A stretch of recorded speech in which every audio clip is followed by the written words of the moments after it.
Senjata ilahi awal mutlak. Xian berteriak pelan karena terkejut. Ia melihat kuali di bawahnya dan berkata, apakah ini benar-benar senjata dari era awal mutlak? Kau yakin? Yvelines memasang ekspresi canggung. Meskipun aku tidak tahu karakter awal mutlak, aku pernah melihatnya sebelumnya. Mereka adalah karakter awal mutlak yang sebenarnya. Aku tidak salah. Karena kau tahu energi gelap, kau pasti telah menghubungi makhluk awal mutlak. Mengapa kau tidak tahu karakter era awal mutlak? Ia merasa itu sangat tidak bisa dijelaskan. Lebih dari Xian. Jadi, kau tidak tahu cara menjinakkannya. Xian tampak kecewa. Kebenaran tentang kehebatan energi gelap dan senjata ilahi dari era awal mutlak hanya diketahui oleh sekelompok kecil orang. Aku belum mencapai alam setinggi itu. Yvelines menunjukkan kekagumannya. Di wilayahmu, kau dengan cepat memahami energi gelap. Kau pasti akan menjadi eksistensi di level leluhur wilayah. Aku mohon belas kasihanmu. Mohon maafkan kami karena telah menyinggungmu.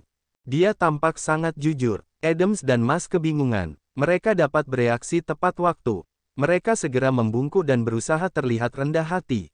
Mereka tidak ingin menyinggung seorang ahli yang dapat membawa bencana bagi klan mata surgawi. Di klan mereka bertiga adalah ahli yang luar biasa. Mereka telah bergandengan tangan, tetapi mereka tidak dapat membunuh Xian. Pada saat yang sama, Xian memiliki ruang yang tak terbatas untuk tumbuh dan dia dapat mengendalikan energi gelap dan bahkan senjata ilahi dari era awal mutlak. Eksistensi seperti itu akan menjadi karakter yang akan menduduki puncak piramida lautan bintang. Meskipun Yvelines memiliki tindakan yang licik dan jahat, dia memiliki visi yang luas. Dia tahu bahwa ada orang-orang yang tidak boleh dia provokasi. Ketiga anggota klan mata surgawi telah mengubah sikap mereka, yang sangat mengejutkan Xian. Bahkan ketika dia telah menanam tanda mematikan di hati mereka, dia tidak dapat membuat mereka mengikutinya. Namun, hanya sekilas energi gelap membuat Yvelines, yang paling keras kepala di antara ketiganya, tenang. Dia menunjukkan sisi paling rendah hatinya kepada Xian. Situasi telah berkembang menjadi kecenderungan yang tidak pernah diharapkan oleh Xian dan Audrey. Pada saat ini, mereka berdua terkejut. Kamu harus menyembunyikan senjata ilahi absolute beginning ini. Atau, itu akan menarik banyak masalah. Yvelines merenung sejenak dan kemudian menyarankan. Kompetensi kami tidak terlalu bagus. Kami tahu seberapa kuat kamu. Kami tidak akan serakah. Namun, kami akan bertemu lebih banyak ahli saat kami semakin dekat dengan wilayah klan Kadal Naga. Aku yakin kita akan bertemu seseorang yang lebih kuat dari kita. Jika mereka tahu kamu memiliki senjata absolute beginning, mereka akan berusaha sekuat tenaga untuk merampasnya darimu. Berhenti sejenak, Yvelines tampak mendambakan, sejauh yang aku tahu, di lautan bintang yang luas ini, jumlah senjata ilahi absolute beginning yang sesungguhnya dapat dihitung dengan jari-jarimu.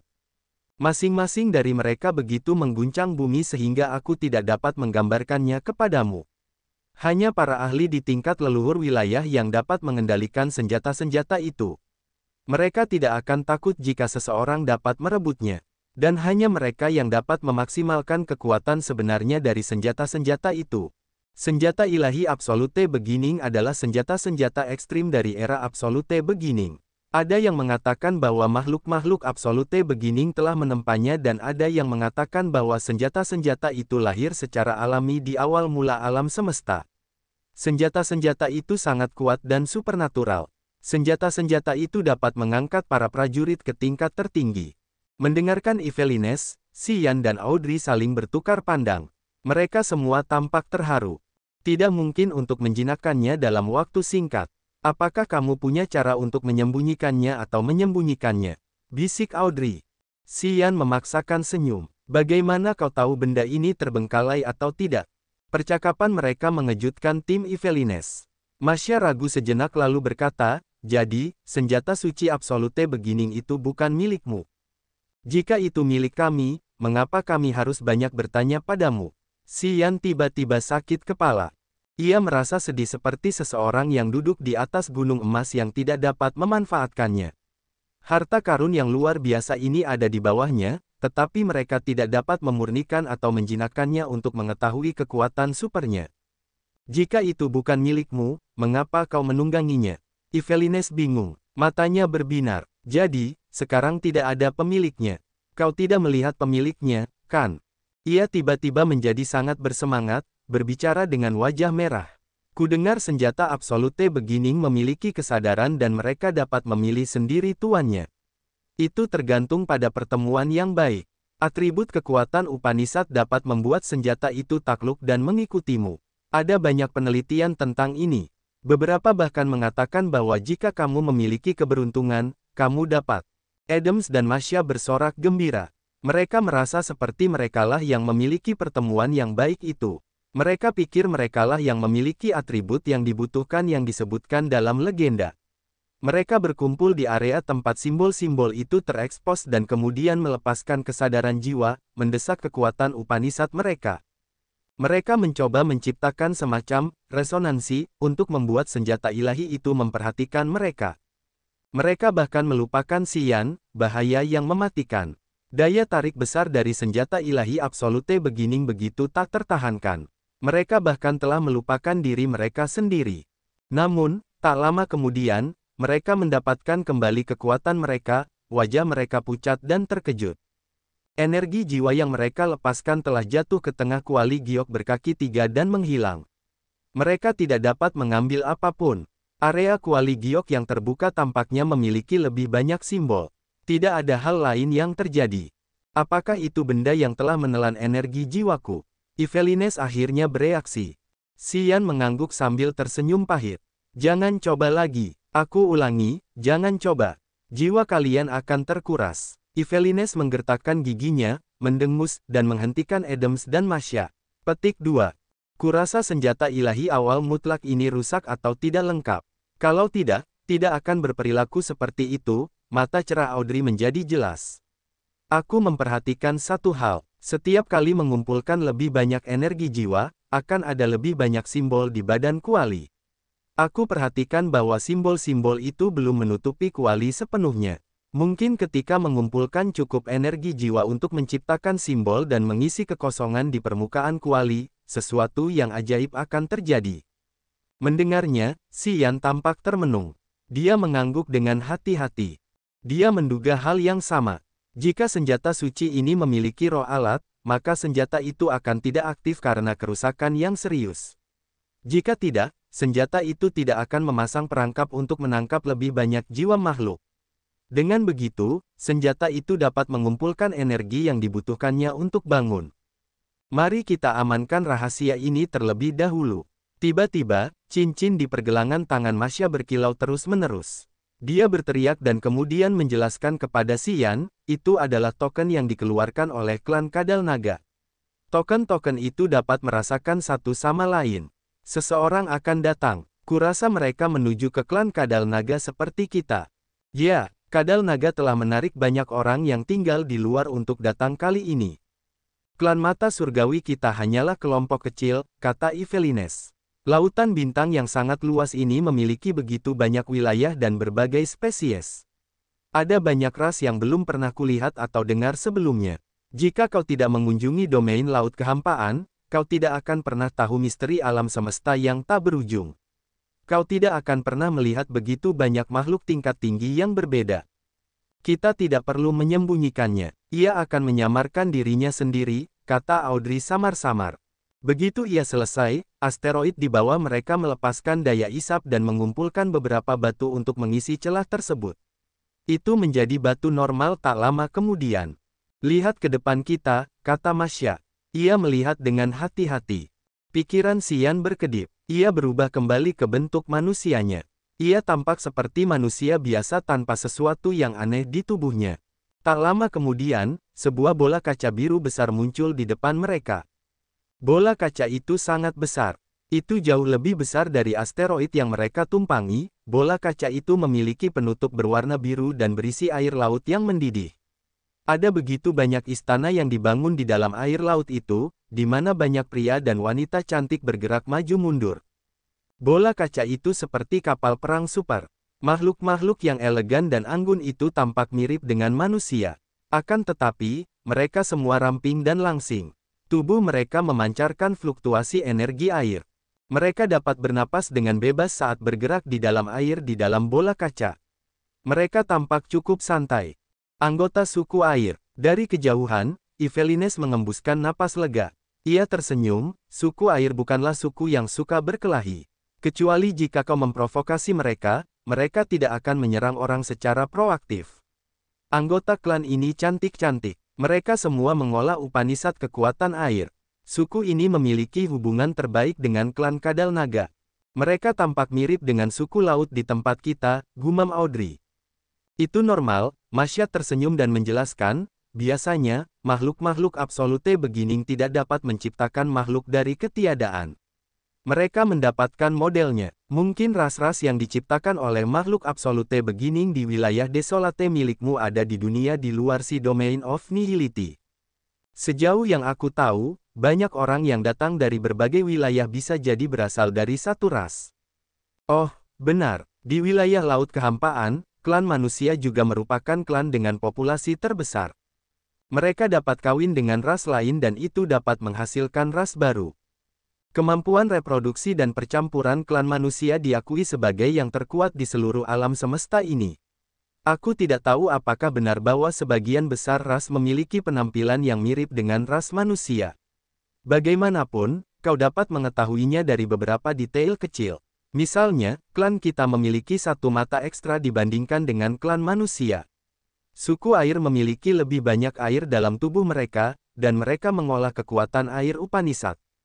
Begitulah, Xian terkejut. Klan manusia juga memiliki populasi terbesar di area bintang seperti area bintang Raging Flame dan area bintang Agate. Kemampuan adaptasi mereka terhadap keadaan yang diberikan sangat mengejutkan. Mereka dapat bertahan dan beradaptasi dengan kondisi apapun. Pada saat yang sama, tingkat reproduksi mereka tinggi dengan kemampuan peleburan yang sangat kuat. Di area manapun, klan manusia selalu menjadi bagian terbesar dari populasi. Sepertinya Desolate tidak menciptakan klan manusia di wilayah Desolate dari ketiadaan. Itu merujuk pada karakteristik klan manusia di luar sana, memang. Secara tegas, tubuh Xian adalah campuran antara klan manusia dan klan iblis abadi. Namun, setelah wilayahnya mencapai tingkat yang mendalam, ia sepenuhnya mengganti darahnya dan menjadi prajurit iblis abadi yang sebenarnya. Setelah transformasi lengkap itu, ia bahkan tidak bisa mengatakan ras apa yang dimilikinya. Sementara ia merenungkan, asteroid di bawah kakinya masih bergerak maju dengan cepat. Itu ditujukan langsung ke bola kaca suku air. Tanpa ada gaya luar yang mengganggu, bola itu akan langsung menabrak bola kaca. Indra tajam Audrey memberitahunya bahwa ada sesuatu yang salah. Wajahnya menjadi serius dan matanya berbinar, Xian, situasi ini tidak baik. Pada saat ini, para anggota klan mata surgawi belum menyadari situasi yang rumit itu. Mereka mengira Xian dan Audrey telah mengarahkan asteroid itu mendekati bola kaca suku air untuk berbicara dengan mereka. Apa? Xian terbangun dari lamunannya. Dia tampak bingung. Audrey menunjuk ke batu di bawah dan istana kaca suku air di depan mereka, meringis. Kita akan segera menghantam. Mendengarnya, Xian ketakutan. Dia menjadi sangat tegang dan serius. Kalian tidak bisa mengendalikan asteroid ini. Masya dapat melihat detail itu. Wajahnya langsung meringis. Apakah kita akan menabrak mereka? Sementara dia berbicara, asteroid itu tidak mereda dan dengan gerutuan berlari ke arah bola kaca suku air. Orang-orang cantik dari suku air itu masih tersenyum dan berbicara. Mereka tidak mempertimbangkan asteroid Xian. Ketika batu itu mendekat, mereka tersenyum cerah ketika melihat anggota mata surgawi. Karena mereka mengenal yang lain, mereka mengira kelompok Yvelines ingin datang dan menyapa. Sampai mereka menyadari bahwa asteroid itu cukup dekat dengan mereka dan tidak mengurangi kecepatannya. Asteroid itu masih melesat dengan kecepatan yang sangat tinggi ke arah mereka. Orang-orang cantik dari suku air berubah warna dan berteriak panik. Pada saat ini, asteroid yang ditunggangi Xian sudah sangat dekat dengan mereka. Bahkan jika suku air ingin menghindarinya, sudah terlambat. Kita tidak bisa menyerang mereka. Teriak Yvelines, meskipun suku air lembut dan ramah, mereka sangat tangguh. Orang-orang itu memiliki hubungan yang baik dengan klan Kadal Naga. Jika kita menyinggung mereka, aku khawatir kita tidak akan bisa memasuki wilayah klan Kadal Naga lagi. Mata Xian tiba-tiba berubah merah. Energi yang sangat besar muncul dari kepalanya. Tak lama kemudian, asteroid terdekat di sekitarnya ditarik dan itu menciptakan penghalang antara mereka dan istana suku air.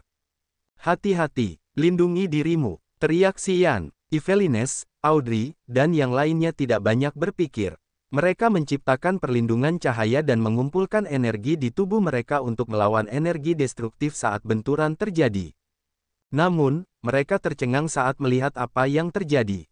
Pada saat kritis ketika kuali giok berkaki 3 hendak menabrak asteroid, seberkas energi lemah muncul. Tepat setelah itu, asteroid yang mereka tumpangi bergetar dan berbelok cepat untuk menghindari batu besar di depan mereka. Anggota klan mata surgawi dan suku air berkeringat ketakutan, mereka masih tampak panik.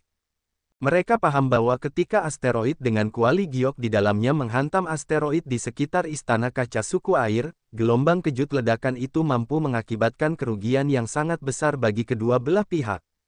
Ledakan yang terjadi ketika asteroid itu menghantam adalah sesuatu yang bahkan para ahli alam abadi tidak tahan, terutama dengan jarak yang begitu dekat. Adams dan Yvelines menjadi pucat pasi. Mereka tahu bahwa ketika mereka menghantam, mereka tidak akan sanggup menahannya. Pecahan ledakan itu akan menghancurkan mereka menjadi bubuk. Untungnya, apa yang mereka khawatirkan tidak terjadi. Mereka begitu cemas, berdiri di atas asteroid, yang perlahan-lahan melayang menuju bola kaca suku air. Pada saat ini, bola kaca itu terbang cepat seperti seorang gadis kecil yang ketakutan mencoba melarikan diri dari si pengganggu. Suku air mencoba untuk memperlebar jarak di antara mereka. Mereka semua mengira bahwa kelompok Xian gila. Pada saat yang sama, seorang pria tampan terbang keluar dari bola, wajahnya dingin. Dia melayang di atas asteroid yang lain, bertanya, "Apa kalian gila, orang-orang dari klan mata surgawi? Apa kalian ingin melawan kami? Kenapa kalian bertindak begitu liar seperti itu?" Yvelines tampak masam. Ia bergegas membungkukkan tubuhnya untuk menyambut pria itu, sambil berkata, "Maafkan aku. Kami tiba-tiba kehilangan kendali atas asteroid ini. Kalau tidak akan begitu menegangkan. Kau tahu, di wilayah kami, jika kami menabrak kalian, kami tidak akan selamat. Kami tidak gila." Yvelines dan pria dari suku air menggunakan bahasa lain untuk berkomunikasi, yang tidak dapat dipahami oleh Audrey dan Xian. Apa yang mereka bicarakan? Audrey menggunakan bahasa wilayah terpencil untuk bertanya. Kalian hanya mengerti bahasa wilayah terpencil. Sangat sulit untuk berkomunikasi dengan orang lain di wilayah laut. Jika kalian tidak keberatan, aku akan berbagi segel bahasaku dengan kalian. Kalian hanya perlu menggunakan jiwa kalian untuk meraihnya. Bagaimana kedengarannya? Masya tersenyum, jangan khawatir. Berbagi bahasa tidak ada risikonya. Aku yang membukanya dan kalian hanya perlu membiarkan jiwa kalian menyelimutinya. Tidak masalah. Audrey mengangguk pada Xian dan berkata, "Mengekstrak ingatan bukanlah masalah besar bagi suku kegelapan kekaisaran kita. Aku juga tahu banyak bahasa di daerah pedesaan dengan menggunakan metode yang telah dia sebutkan." Baiklah, Xian tampak tenang. Dia mengerti bahwa itu hanya tipuan kecil. Mata ketiga Masya berkedut saat dia melepaskan medan magnet jiwa. Pada saat berikutnya, 2 titik cahaya redup muncul dari matanya. Titik cahaya redup itu adalah segel memori. Selama mereka mengingatnya, mereka dapat memahami banyak bahasa yang digunakan di luar angkasa. Audrey dan Xian melepaskan kesadaran jiwa mereka untuk menutupi 2 titik redup yang berisi bahasa yang digunakan di domain laut. Mereka menariknya ke dalam kepala mereka dan menjadikannya bagian dari ingatan mereka. Banyak bahasa yang berbeda bergerak dan tertanam di kepala mereka seperti sinyal listrik. Mereka menjadi bagian dari jiwa mereka. Kemudian, Xian dan Audrey dapat memahami percakapan antara Yvelines dan pria dari suku air. Mereka menggunakan bahasa yang sederhana namun kuno, yang merupakan bahasa termudah di luar angkasa. Sebagian besar ras yang bekerja di alam semesta mengetahui bahasa umum ini. "Oh, kalian berbicara bahasa wilayah terpencil. Apakah kalian dari wilayah terpencil?" Tiba-tiba, pria tampan dari suku air itu terkejut saat berbicara dengan Yvelines. Dia menoleh untuk melihat Xian dan Audrey. Tiba-tiba, dia tampak emosional. "Ya, kami dari wilayah terpencil. Mengapa kalian begitu terkejut?" tanya Audrey. "Ada seorang ahli dari wilayah terpencil. Dia biasa melintasi wilayah kami. Dia memiliki hubungan yang baik dengan suku air kami. Namun, dia pergi kemudian dan seorang ahli dari klan jiwa telah menangkapnya. Ahli dari wilayah terpencil itu telah memberikan bantuannya kepadaku. Sayangnya, klan jiwa terlalu mendominasi. Aku tidak bisa membantunya. Pria tampan dari suku air itu mendesah dan tampak kebingungan. Dia mengamati Audrey sebentar lalu berkata dengan heran. Kau dan pria itu seharusnya berasal dari ras yang sama di wilayah terpencil. Oh, mata Audrey berbinar. Kau tahu namanya, Ming Hong. Namanya Ming Hong, kata pria itu. Audrey terguncang dan matanya berbinar. Dia tidak percaya, ya ampun. Aku tidak menyangka itu dia. Ternyata dia selalu ada di sini. Siapa dia? Xian terdengar heran. Apa kau ingat aku pernah memberitahumu bahwa catatan suku kegelapan kekaisaranku mengatakan bahwa pendahulu kita biasa mengunjungi domain laut dan menemukan alien yang tidak dapat diajaknya berkomunikasi karena bahasa yang berbeda? Tanya Audrey.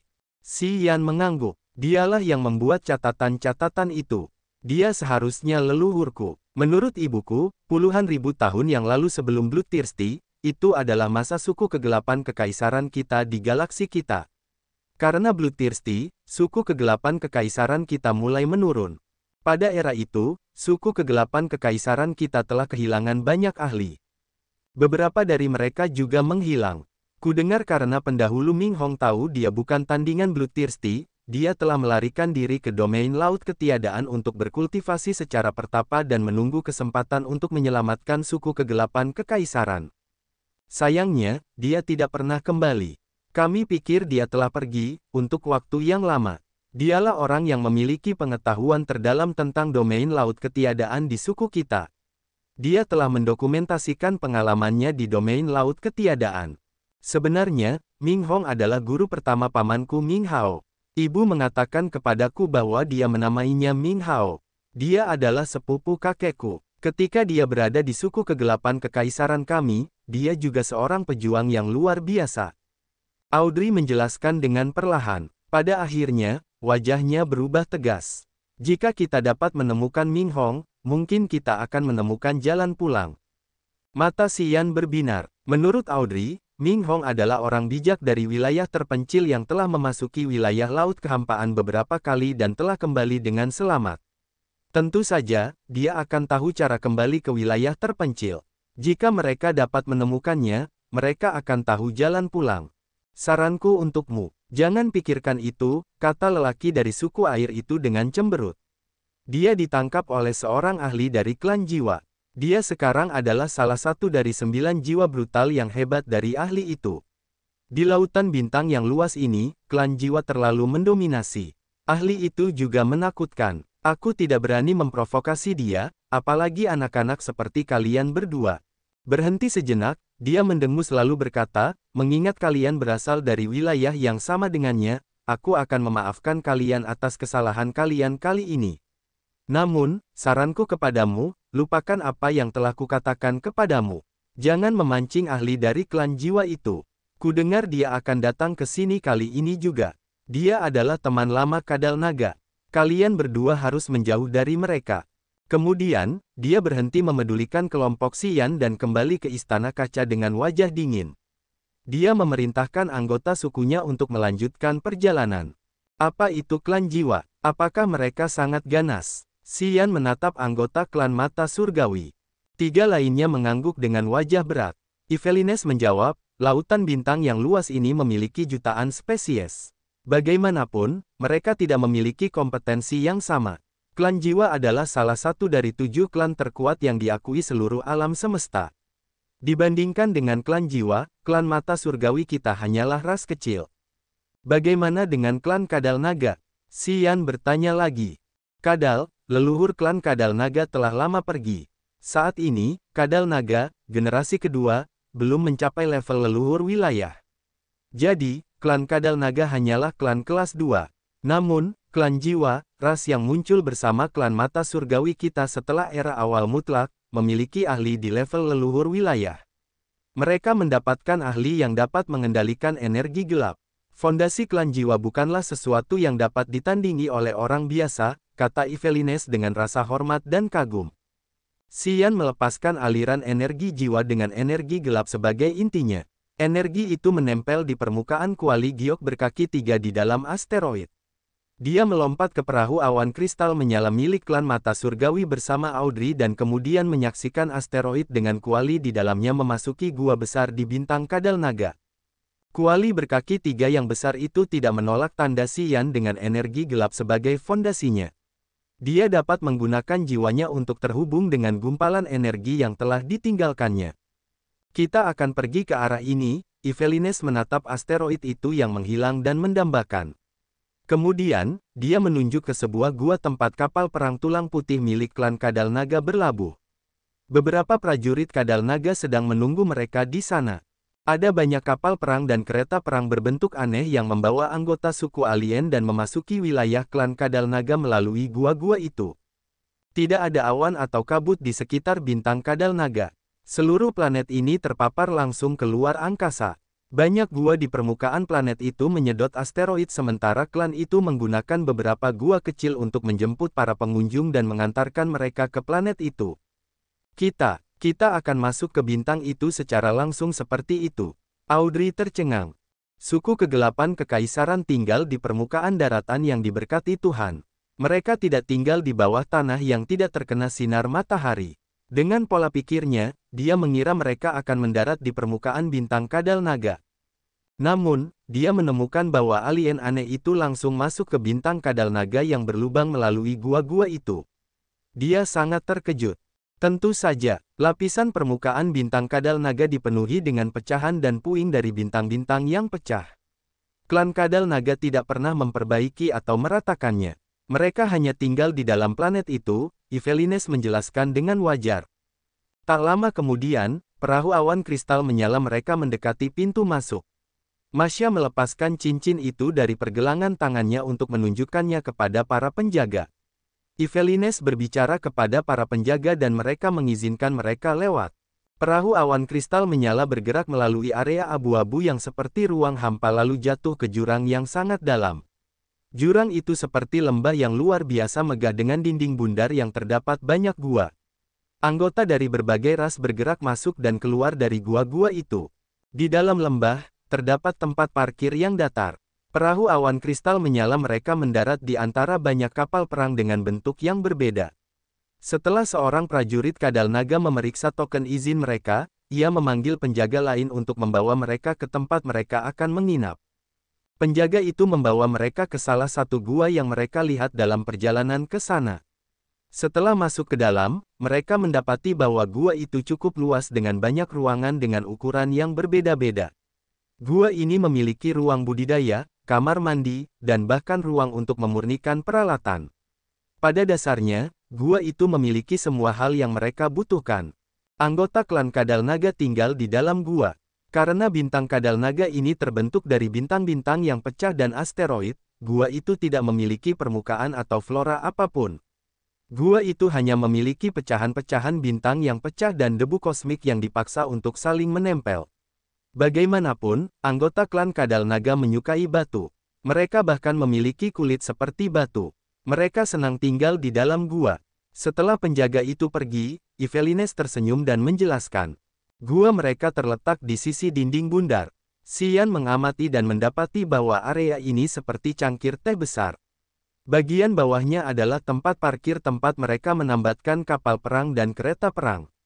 Dinding cangkir itu digali untuk membuat banyak ruangan untuk menampung para pengunjung. Mereka berkumpul untuk mengamati. Mereka menemukan bahwa area di sebelah dan di seberang mereka memiliki banyak makhluk hidup seperti mereka yang sedang berdiskusi satu sama lain dalam bahasa asing. Meskipun dia telah menggunakan segel memori yang didapatkannya dari Masya, Xian tidak dapat memahami apa yang mereka bicarakan. Makhluk-makhluk itu menggunakan bahasa khusus mereka yang tidak dimiliki Xian dalam segel memorinya. Di dalam gua-gua itu terdapat banyak makhluk dengan aura yang menakutkan. Kebanyakan dari mereka berada di alam dewa asli, alam dewa ethereal, atau alam dewa yang baru mulai berkembang.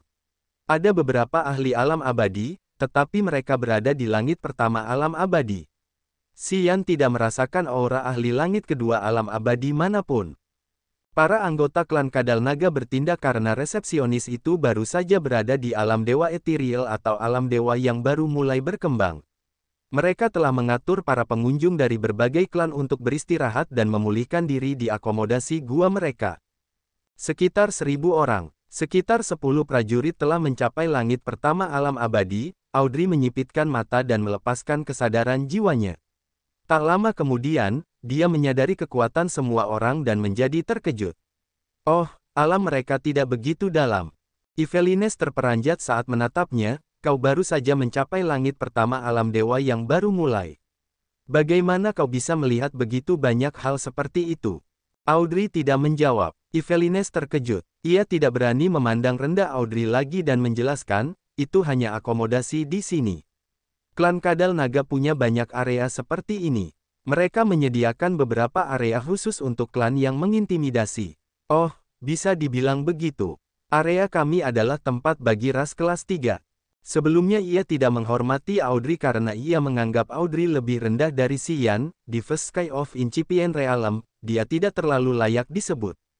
Di wilayahnya, dia tidak bisa melihat dan menganalisis wilayah para pejuang di area ini. Audrey bisa melakukan itu dengan sekejap jiwanya. Itu sangat mengejutkannya. Itulah sebabnya dia tahu bahwa Audrey bukan hanya seorang pejuang biasa. Dia harus berhati-hati saat berbicara dengannya. Ada banyak area yang serupa. Wajah dingin Audrey menunjukkan sedikit ketakutan. Tentu saja, kau melihat para pejuang suku air, kan? Karena mereka memiliki hubungan yang lebih baik dengan klan Kadal Naga, mereka akan lebih mudah beradaptasi. Jika anggota klan jiwa dan 6 klan besar lainnya datang, klan Kadal Naga akan memperlakukan mereka sebagai tamu yang paling terhormat. Mereka akan mendapatkan perlakuan terbaik dan para senior klan Kadal Naga harus menyambut mereka secara pribadi, kata Yvelines dengan sedikit putus asa. Klan mata surgawi mereka hanyalah ras kelas 3. Mereka bahkan tidak sekuat klan Kadal Naga. Tentu saja, yang lain tidak akan menghargai mereka. Memiliki sebuah pondok sudah cukup baik. Pokoknya, mereka merasa menyesal dan putus asa. Sementara mereka berbicara, para anggota ras lain tinggal dan berdiskusi di gua mereka. Klan Kadal Naga menerima semakin banyak pengunjung, mengatur mereka untuk tinggal di gua yang berbeda. Di dekat kapal perang yang berlabuh, ada panggung giok besar seperti bunga teratai. Beberapa prajurit duduk di tepi panggung itu, menundukkan kepala dan berdiskusi. Mereka memiliki beberapa bahan budidaya, pelet, kayu gelondongan, kitab suci, dan bahkan kristal langka. Apa itu? Xian menunjuk ke panggung seperti bunga teratai. Setelah anggota klan yang berbeda datang, mereka butuh waktu untuk menyesuaikan diri dan bersiap. Lagi pula, Kadal Naga butuh lebih banyak waktu untuk menghabiskan makanannya. Festival akan diadakan saat sebagian besar tamu tiba. Sebelum itu, kita harus menunggu di gua kita.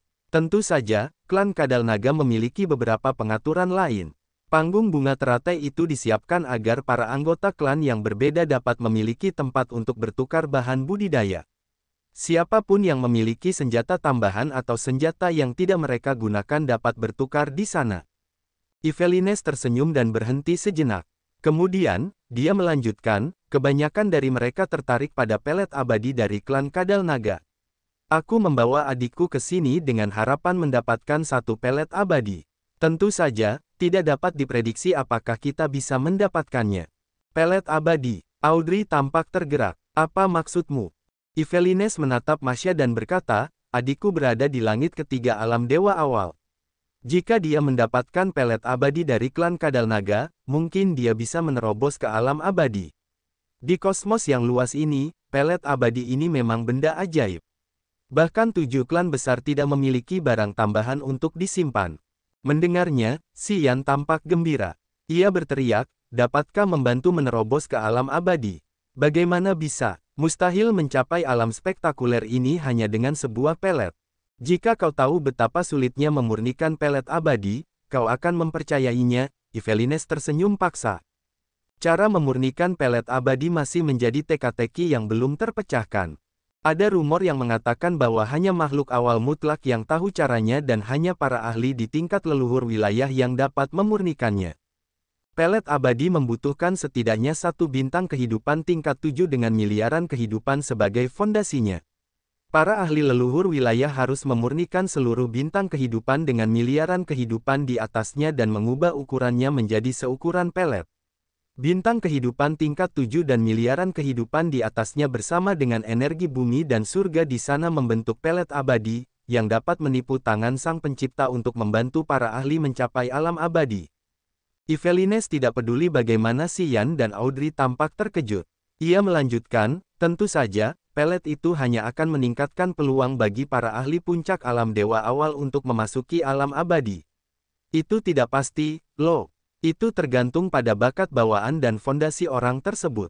Yah, banyak orang meninggal segera setelah menggunakan pelet itu dan gagal untuk menerobos.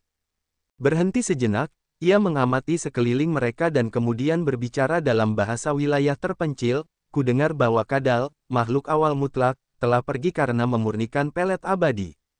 Ia pergi untuk menemukan bintang kehidupan tingkat 7 dengan miliaran nyawa di wilayah lain di luar sana untuk memurnikan pelet abadi. Tidak seorang pun tahu apa yang telah dialaminya. Ia telah pergi. Kadal naga harus menggunakan tautan dalam darah mereka dan banyak waktu untuk menemukan jasadnya dengan sekitar 10 pelet abadi. Kadal naga tidak tahu bagaimana atau mengapa Kadal mati. Itu tetap menjadi teka-teki sampai sekarang. Mendengarkan Yvelines, Audrey memucat. Menggunakan miliaran nyawa dan bintang kehidupan level 7 untuk memurnikan pelet. Kadal itu benar-benar gila. Untuk memurnikan pelet abadi ini, dia telah membantai begitu banyak nyawa hanya untuk menciptakan ahli alam abadi yang baru. Itulah sebabnya pelet abadi itu tak ternilai harganya. Tentu saja, metode pemurniannya hampir hilang sekarang dan tidak banyak orang yang cukup gila untuk melakukannya. Itulah sebabnya pelet abadi telah menarik banyak makhluk untuk datang ke sini. Itu karena efeknya yang luar biasa dan ajaib. Klan Jiwa mencoba membujuk klan Kadal Naga karena mereka ingin mengetahui metode pemurnian dari Kadal Naga. Sayangnya, Kadal Naga mengatakan bahwa dia tidak mengetahuinya. Klan Jiwa berpikir bahwa dia hanya ingin menyembunyikan rahasianya. Berapa banyak pil yang dimiliki Kadal Naga? Xian tiba-tiba berteriak, matanya berbinar. Aku ingin menerobos ke alam abadi dengan cepat. Kalau tidak, akan menjadi perjuangan yang berat untuk maju di lautan bintang yang luas ini. Aku harus memiliki salah satu pil abadi itu. Di suatu tempat di dalam bintang Kadal Naga, ada kolam lava yang luas dan menggelegak dengan cairan yang menyala-nyala. Itu tampak seperti jantung besar yang terbakar hingga menjadi merah. Batu-batu yang tak terhitung jumlahnya di sekitar kolam meleleh menjadi cairan. Suara retakan dan derak bergema dari kolam lava seolah-olah ada binatang buas raksasa yang memakan sesuatu yang jauh di bawah kolam. Asteroid bergerak melalui saluran gua dan mengalir ke kolam lava. Di antara mereka ada batu biasa yang bergerak mengikuti arus. Asteroid itu menyembunyikan senjata ilahi dari era awal mutlak. Pada saat ini, asteroid itu meluncur bersama asteroid lainnya dan jatuh ke kolam lava yang seperti jantung. Cairan yang menyala-nyala memercik kemana-mana. Tidak seorang pun dapat melihat kuali berkaki 3 besar di dalam asteroid itu. Ketika jatuh ke lava, tiba-tiba menyusut miliaran kali dan menjadi titik cahaya kecil. Setelah waktu yang tidak diketahui, asteroid itu tidak lagi datang. 5 anggota klan Kadal Naga di langit kedua alam abadi muncul dari sebuah gua di sebelah kolam. Mereka berdiri dengan hormat di dekat kolam lava, menundukkan kepala dan memanggil leluhur. Tidak lama kemudian, lava mendidih ketika sesosok muncul dan terbang keluar dari kolam yang membara. Dia tidak terlihat jauh berbeda dari anggota klan Kadal Naga lainnya kecuali kulitnya, yang seperti batu merah tua yang penuh dengan pola batu. Bagaimanapun, itu bukan tubuh aslinya. Itu adalah klon yang terbuat dari kekuatan dan jiwanya. Tubuh aslinya masih tenggelam di kolam lava di area terdalam bintang Kadal Naga. Leluhur, ketika 5 ahli klan Kadal Naga melihatnya, mereka menyapanya dengan hormat. Kadal Naga memiliki rambut merah tebal dan aneh serta janggut merah. Setiap ototnya dipenuhi dengan kekuatan yang meledak. Energi dalam klon ini bukan lelucon. Dia menatap kelima ahli itu dan suaranya seperti guntur. Kalian datang ke sini bersama-sama. Seseorang yang penting datang. Leluhur, Komandan Sing dari klan Jiwa telah tiba, kata seorang ahli Kadal Naga. Oh, Sing datang lebih awal kali ini, mata Kadal Naga tampak sangat gelap. Setelah merenung sejenak, dia berkata, tubuh asliku baru saja selesai makan. Aku masih butuh waktu untuk mencerna. Sing datang ke sini kali ini untuk hal-hal lama, kurasa. Mereka ingin kita bersatu dengan klan Jiwa mereka. Nenek moyang, sepertinya bersatu dengan klan jiwa tidak akan membahayakan kita, kata ahli itu. Tidak membahayakan. Kadal naga mendengus, menurutmu klan jiwa mudah diajak hidup bersama. Begitu kita bersatu dengan mereka, kita akan terikat bersama-sama. Mereka akan mengendalikan kita. Kita tidak akan memiliki kebebasan lagi. Sing ingin bersatu dengan kita karena pelet abadi dan metode untuk memurnikan pelet tersebut. Sayang sekali. Leluhur, kau sudah berada di puncak alam abadi. Kau hanya selangkah lagi dari level leluhur wilayah, tetapi kau belum menguasai energi gelap untuk menjadi leluhur wilayah yang sebenarnya. Jika kita tidak memberi mereka jawaban, apakah klan jiwa akan menyusahkan kita? Kata ahli lainnya. Kadal naga memasang wajah muram. Saat berdiam diri, aku telah mempelajari energi gelap. Kurasa aku masih butuh sedikit lagi, tetapi penghalang ini bukanlah sesuatu yang mustahil. Saat aku mencapai level leluhur wilayah, kita tidak perlu lagi mempermasalahkan sikap klan jiwa. Berhenti sejenak, dia berkata, kita masih memiliki 3 pelet abadi dari leluhur kita. Aku harap kita dapat menggunakannya untuk menukar sesuatu yang berhubungan dengan energi gelap. Kalian sebarkan berita bahwa kita akan memprioritaskan kitab suci, harta, atau teknik apapun yang berhubungan dengan mempelajari energi gelap untuk ditukar dengan pelet abadi. Kelima anggota klan Kadal Naga mengangguk dengan hormat. Mereka mengerti bahwa hal itu bergantung pada keberadaan ahli leluhur wilayah di klan tersebut agar klan kelas 2 dapat menjadi klan kelas 1. Hanya suku dengan ahli leluhur wilayah yang dapat memiliki fondasi yang kuat di lautan bintang ini. Sing datang ke sini sedikit lebih awal kali ini. Tidak seperti dia. Selain dia, apakah ada perwakilan dari klan Super? Tanya Kadal Naga. Tidak untuk saat ini, yang lain menggelengkan kepala. Baiklah, setelah aku mencerna, aku dapat menggunakan jiwaku untuk menutupi seluruh bintang Kadal Naga. Aku dapat melihat setiap keributan di planet ini saat itu terjadi. Namun sekarang, aku butuh kalian untuk mengawasi mereka dengan saksama. Rilis berita dan beritahu mereka bahwa kami akan memprioritaskan orang-orang yang mengetahui tentang energi gelap untuk ditukar dengan pelet abadi. Mereka yang memiliki informasi bagus dapat datang dan menemuiku secara langsung, perintah Kadal Naga. 5 langit kedua dari alam abadi mengangguk dengan hormat lalu pergi. Setelah mereka pergi, dia mengerutkan kening dan menatap kolam lava dengan curiga. Dia bergumam pada dirinya sendiri, aku memang merasakan jiwa yang lemah, tetapi aku tidak dapat menemukan apapun.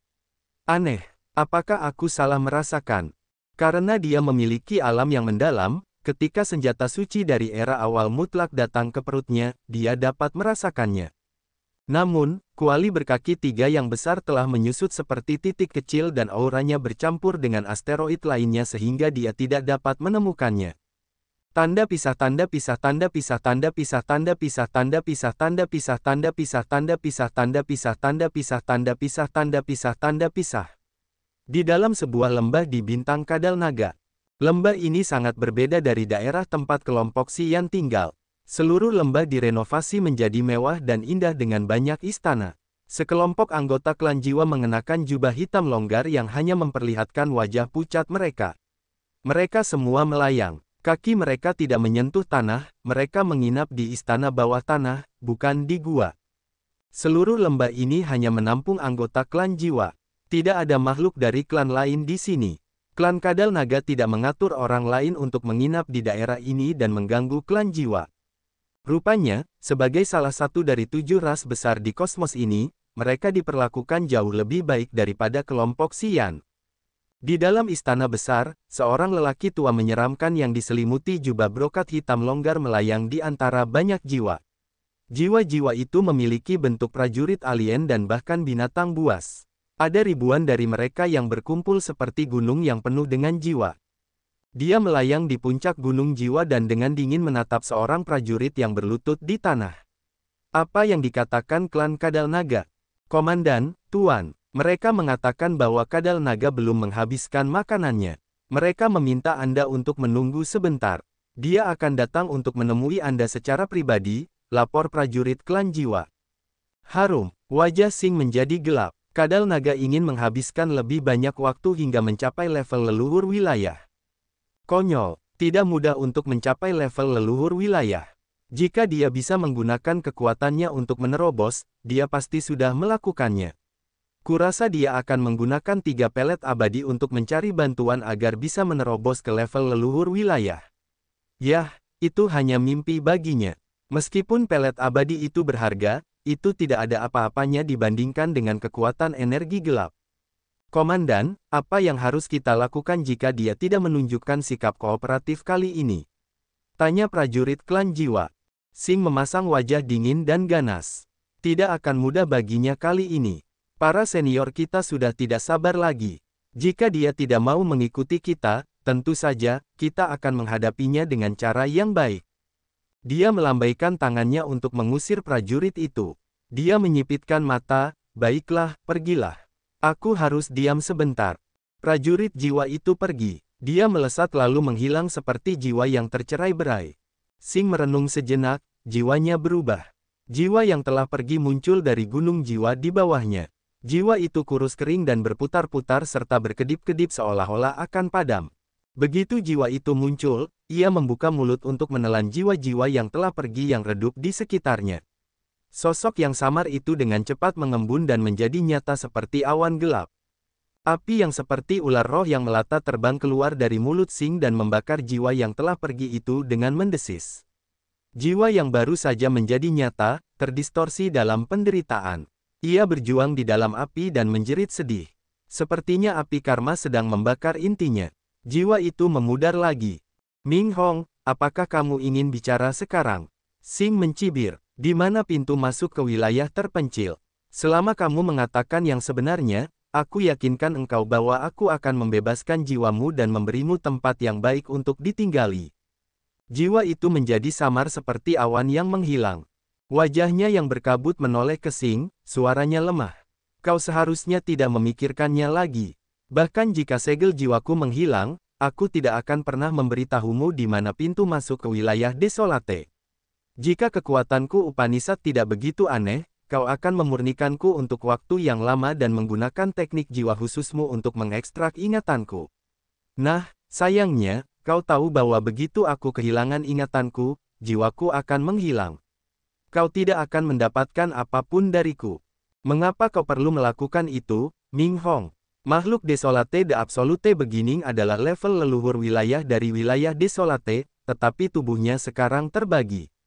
Ketika klan jiwa kita menaklukkan Desolate, takdirmu tidak akan terkendali lagi. Apa gunanya bagimu untuk menyimpan rahasia itu? Sing mengerutkan kening. Ming Hong tersenyum sedih. Jadi kau pikir aku tidak tahu prinsip kerjamu? Jika aku memberitahumu pintu masuk ke Desolate Territory, miliaran makhluk hidup di wilayah kita akan menjadi energi jiwamu. Apakah kau akan membiarkan seseorang hidup? Tidak, haha, aku putus asa sekarang. Jika kau ingin menghancurkan jiwaku, lakukan saja. Bagaimanapun, kau seharusnya tidak bermimpi untuk mengenal gerbang menuju Desolate Territory. Yah, bahkan jika kau ingin mati, itu tidak akan mudah. Sing menyeringai. Api itu tiba-tiba menjadi lebih ganas. Bentuk jiwa Ming Hong yang lemah terbakar dan menjadi terdistorsi. Dia menjerit dan menjerit dalam siksaan yang sangat kejam ini. Ming Hong, tunggu dan lihat. Aku akan menemukan pintu masuk ke Desolate Territory. Aku akan membuatmu menyaksikan klan jiwa kita memurnikan Desolate dan menghancurkan semua makhluk di Desolate Territory. Aku ingin kau melihatnya. Tidak ada yang bisa melawan klan kita. Sing tertawa arogan, auranya yang mengesankan meningkat. Lebih baik kau menemukannya sebelum Desolate bangun dan menyatukan tubuhnya. Kalau tidak, saat Desolate kembali, ia akan membuat klan jiwamu hidup dalam malapetaka. Aku juga ingin melihat siapa yang akan meraih kemenangan pada akhirnya. Meskipun ia menjerit, Ming Hong masih berhasil membalas. Sepertinya ia tahu bahwa Sing tidak akan melenyapkannya. Oh, jadi kau pikir mudah bagi makhluk Absolute Beginning yang terluka untuk pulih sepenuhnya. Muahahaha, jangan khawatir, itu tidak akan terjadi. Aku akan menunjukkannya padamu. Tanpa arahanmu, klan jiwa kita akan tetap menemukan wilayah Desolate dan memurnikan Desolate. Berhenti sejenak, Sing melanjutkan, jika kita dapat memurnikannya, aku dapat mempelajari dan mengendalikan energi gelap. Aku dapat mencapai level leluhur wilayah. Aku akan menjadi eksistensi baru di level leluhur wilayah di klanku. Ming Hong, Tunggu dan lihat. Aku akan memasuki level leluhur wilayah lebih cepat daripada siapapun. Sambil mendengus, dia melanjutkan, kadal naga itu keras kepala. Dia pikir mudah untuk mencapai level leluhur wilayah. Klan kami memiliki ahli di level leluhur wilayah, tetapi aku sudah mandek selama bertahun-tahun. Dia hanya seorang pemimpi ketika dia mengatakan ingin mencapai level leluhur wilayah juga.